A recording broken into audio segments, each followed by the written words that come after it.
आज 30 days challenge का day 3 है। मैं एक सीरीज़ स्टार्ट की हूँ 30 डेज़ चैलेंज का, जिसमें मैंने बताया कि आप किसी भी एक हैबिट पे कैसे कंसिस्टेंट रह सकते हैं। मैं उस वीडियो का लिंक डिस्क्रिप्शन में डाल दूँगी। आप भी चाहे तो इस चैलेंज को जॉइन कर सकते हैं। मुझे बहुत मज़ा आ रहा है, आपको भी बहुत मज़ा आएगा, इसका मुझे पूरा यकीन है। अब तक हम स्टेप 1 में गोल्स बना लिए, स्टेप 2 में गोल्स का एक स्पेसिफिक डिटेल प्लान बना लिए। आज हम जानेंगे कि स्टेप 3 जो विजुअलाइजेशन है, लॉ ऑफ अट्रैक्शन का एक टेक्निक है, उसका यूज़ करके हम अपने ड्रीम्स को कैसे पा सकते हैं। आज मैं बताऊंगी कि विजुअलाइजेशन क्या है, उसका यूज़ कैसे करते हैं, कितनी बार करते हैं, कब करते हैं, ये सब के बारे में आज मैं आपको बताऊंगी।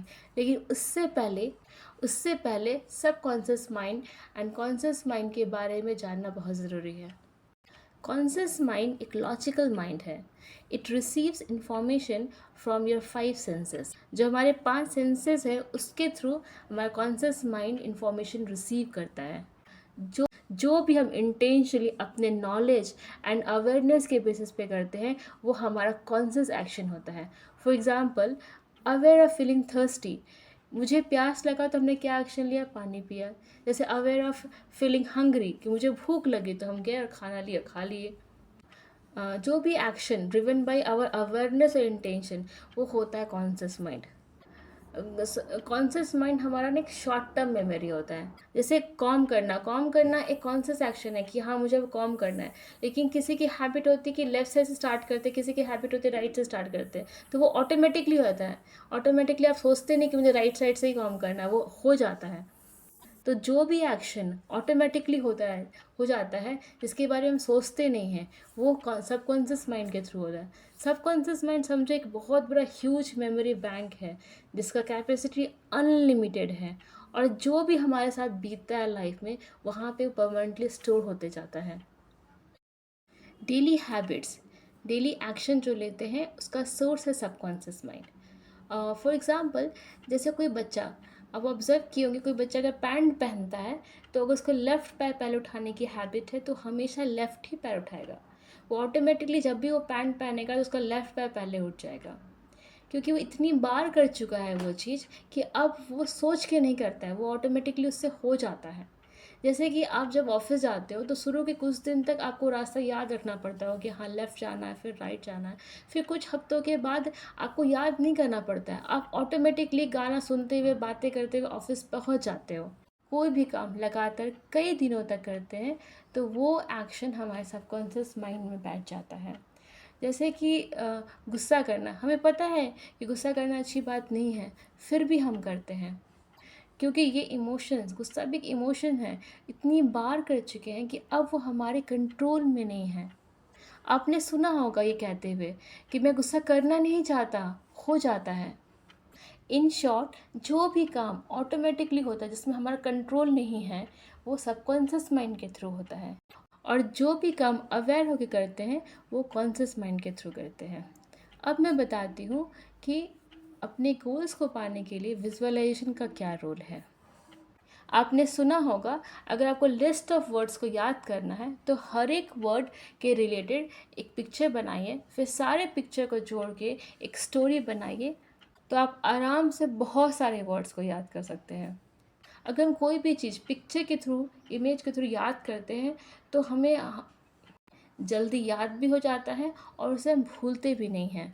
सपोज़ किसी का वेट 90 केजी है और अगर मैं उसे बोलूँ कि आप आंखें बंद करो और अपने आप को इमेजिन करो कि आप एक परफेक्ट वेट में हैं, आपका वेट 55 केजी है, ऐसे इमेजिन करो खुद को, तो शायद आप विजुअलाइज नहीं कर पाओगे, आपका कॉन्शियस माइंड आपको विजुअलाइज करने नहीं देगा।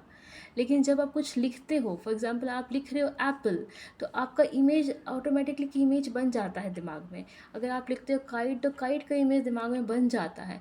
जो भी आप लिखें जब आप उसे पढ़ोगे तो वैसा ही इमेज अपने माइंड में क्रिएट कर लीजिए, या फिर पूरे गोल्स को एक पिक्चर में कन्वर्ट कर सकते हैं, या उसका उस फिल्म को आपको डेली विजुअलाइज करना है जिसके एक्टर एक्ट्रेस आप खुद हो।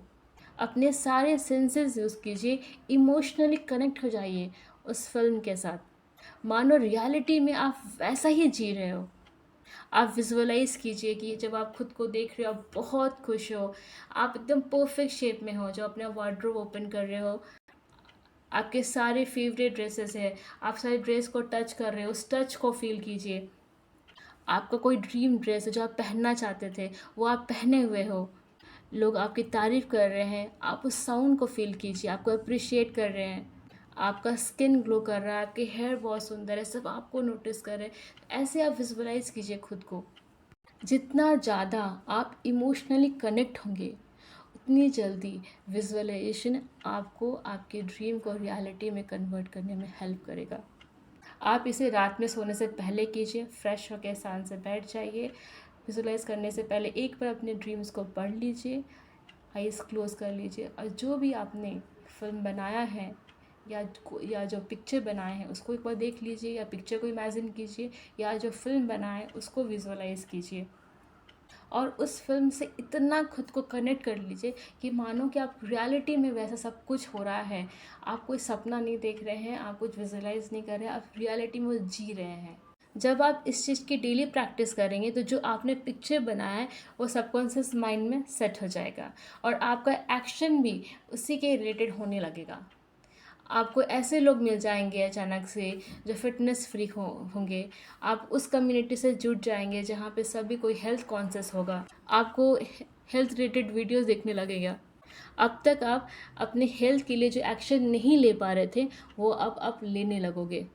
तो आज का एक्शन ये है कि जो भी आप गोल्स लिखे हैं उसका एक पिक्चर बना लीजिए, उसे बार बार देख के उसको विजुअलाइज करने की कोशिश कीजिए, या फिर एक छोटी सी फिल्म बना लीजिए जिसको आप बार बार अपने दिमाग में उसको विजुअलाइज कीजिए और अपना एक्सपीरियंस कमेंट सेक्शन में ज़रूर शेयर कीजिए। मुझे बहुत बहुत अच्छा लगेगा। मिलती हूँ फिर एक नई वीडियो के साथ। इसी तरह अपना प्यार और सपोर्ट बनाए रखिए। थैंक यू अपना कीमती समय देने के लिए और मेरी वीडियो देखने के लिए।